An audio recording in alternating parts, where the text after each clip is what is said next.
오늘은 어떤 비구니의 복수 이야기입니다. 구독과 좋아요 그리고 알람 설정 부탁드립니다. 재미있고도 좋은 글로 보답하겠습니다. 옛날 충청도 땅 공주에 도척이라는 이름을 가진 악랄한 데다 행실까지 나쁜 청년이 살고 있었습니다. 한 번은 도척이 뭐 얻어먹을 건수가 없나 하고 이웃의 부여마을로 마시를 갔습니다. 원래 그가 살던 공주에서는 정체를 아는 사람이 너무 많아 못된 짓 하기가 힘들었기 때문입니다. 걷다 보니 목이 말랐습니다. 그래서 동네 우물가에 들러서는 두레박을 빌려 물을 마셨습니다. 목을 축인 다음에 주변을 한번 둘러보니 숨밖에 보이는 처녀 한 사람만이 빨래하고 있을 뿐이었습니다. 도척은 믿져야 본전이라 생각하고는 속이 뻔히 보이는 수작을 부렸습니다. 아가씨, 오해하지 말고 들어주세요. 평소에는 이런 말을 잘 안 하는데 정말 아름답습니다. 처음 봤을 때 심장이 멈추는 줄 알았어요. 살면서 이런 감정은 처음입니다. 도척은 그럴듯한 말솜씨로 처녀의 마음을 흔들어 놓고는 마을 주막에 며칠 머물면서 작업에 들어갔습니다. 이런저런 달콤한 말로 이성이라고는 겪어본 적이 없는 순진한 시골 처녀를 홀딱 빠지게 한 것입니다. 도척은 그녀가 자기에게 완전히 넘어온 것을 알자 혼인을 약속한 다음 이런저런 아쉬운 말을 했습니다. 집에 병든 어머님이 있다면서 쌀이며 옷감이며 노모의 약값까지 받아낸 뒤 이제 더 빼먹을 것이 없다는 생각이 들자 홀연 종적을 감추고 말았습니다. 뒤늦게 속았음을 안 처녀는 상사병이 나서 드러누웠고 절망 끝에 대들보에 목을 맸습니다. 다행하게도 모친이 발견하여 목숨을 겨우 건졌는데 어느 날 찾지 말라는 쪽지 하나만 남기고 집을 나갔습니다. 도척은 옛날 중국 사람인데 악독하고 잔인한 짓을 많이 한 도적놈 중에 도적놈입니다. 그러니 도척은 본명이 아니라 놈의 고약한 행동과 마음 씀씀이를 보고 공주 사람들이 붙여준 별명이었습니다. 도척은 어려서부터 게으르기로 소문이 나 있었습니다. 오죽했으면 그의 어머니가 동네 사람들에게 될성 부른 나무는 떡잎부터 알아본다는데 우리 아들놈은 아랫목에서 밥 먹고 윗목에서 똥 싼다오. 라고 말했겠습니까?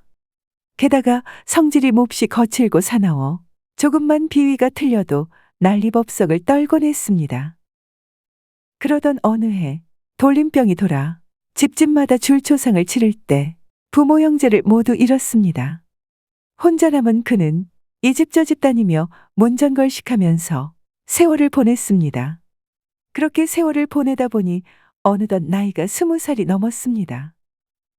어느 날 아침 늦잠을 자고 난 뒤 밥 얻으러 가는 일마저 귀찮아 어제 먹다 남은 찬밥덩이를 먹고 있었습니다. 그때 노스님 한 분이 찾아와 시주를 청했습니다. 지나가는 객승입니다. 몹시 시장하여 그러니 실례인 줄은 알지만 함께 나누어 먹을 수 있겠습니까?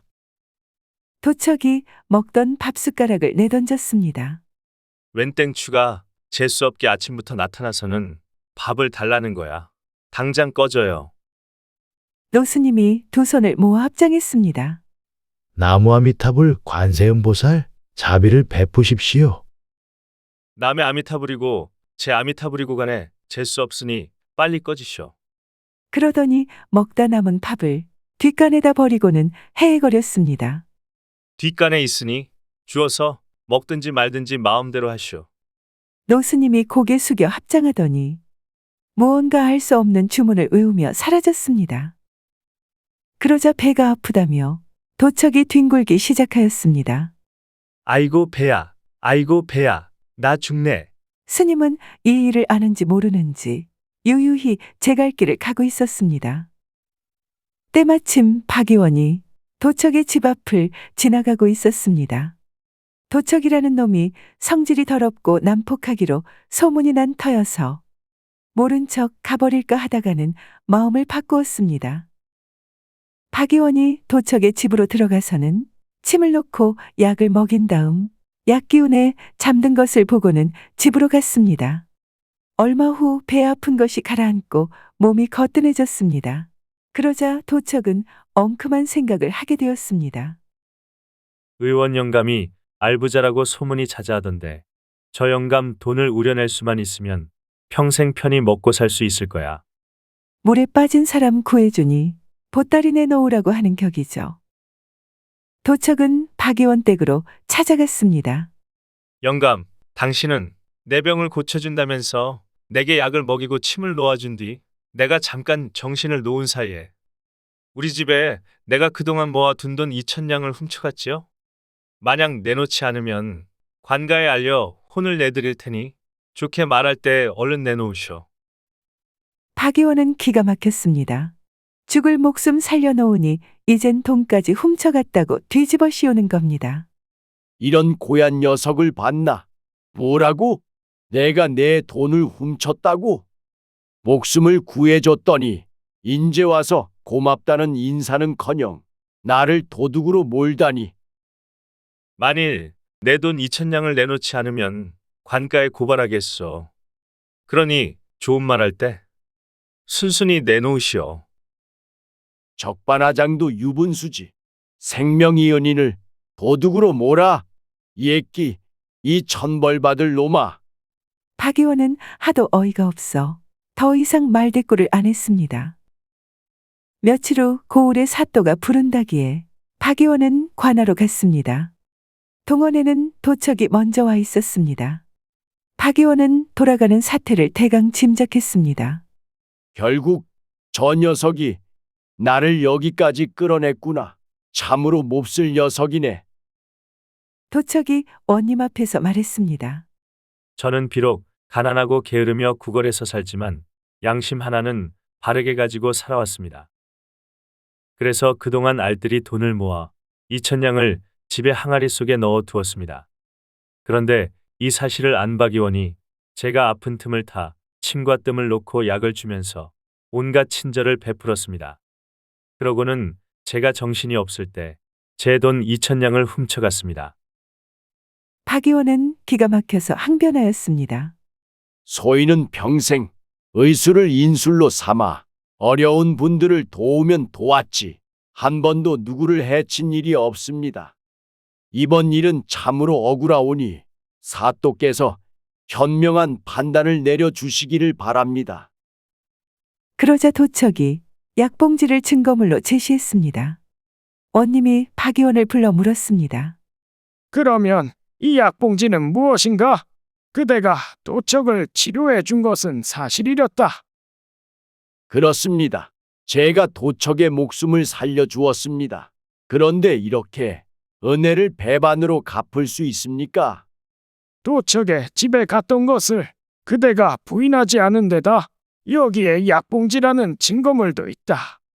나는 고을원의 직권으로서 도척에게 2,000냥을 변상할 것을 그대에게 선고한다. 원님의 명령대로 재산을 탈탈 털어 도척에게 주고 나니 박의원은 하루아침에 알거지 신세가 되었습니다. 반면 큰 부자가 된 도척은 좋은 기와집을 사서는 거들먹거리며 살았습니다. 갈 데가 없는 박의원은 도척이 버린 초가집에 들어가서 사니 하루아침에 팔자가 바뀌었습니다. 도척은 착한 부자티를 내느라고 어려운 이웃을 보면 돈을 빌려주기도 했습니다.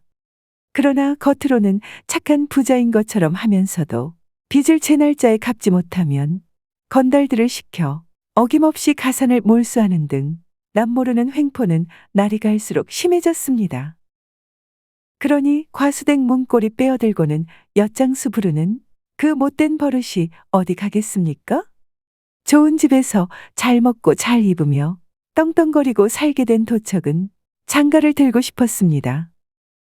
그러나 성질이 고약하고 게으르기로 소문난 도척에게 딸을 주겠다고 나서는 사람이 없었습니다. 그러던 중 같은 마을의 이생원이 요즘 들어 살림이 어려운 데다 외동딸이 아주 미인이라는 이야기를 듣고는 논독을 들이기 시작했습니다. 옳다구나 하고 무릎을 친 도척은 생원 댁으로 찾아갔습니다. 소인, 가진 것은 많지 않으나 먹고는 살만합니다. 이제부터는 좋은 일만 하면서 살고 싶습니다.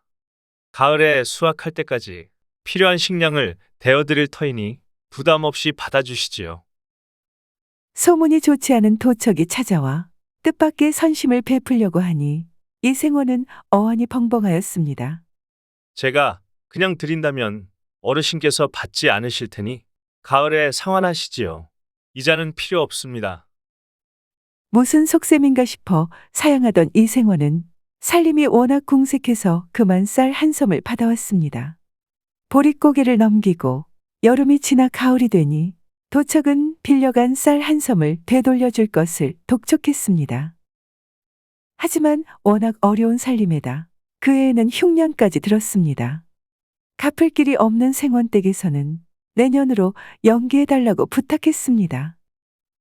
그러자 도척이 웃었습니다. 형편이 정 그러시다면 할 수 없군요. 쌀을 갚으라고 하지는 않겠습니다.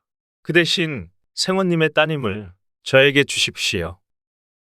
청년의 생때에 기가 막혀 이생원은 말을 잇지 못했습니다. 하지만 도척은 막무가내였습니다.